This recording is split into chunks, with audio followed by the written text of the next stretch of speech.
Kami pemerintah siang malam bekerja mencarikan solusi-solusi dari permasalahan-permasalahan yang ada di Aceh Barat hari ini, Bapak Ibu. Oleh karena itu, hanya satu yang kami minta kepada masyarakat, dukung pemerintah yang sedang berjuang bekerja siang malam untuk masyarakat.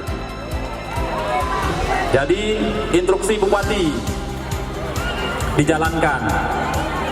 Jadi setelah maghrib mengaji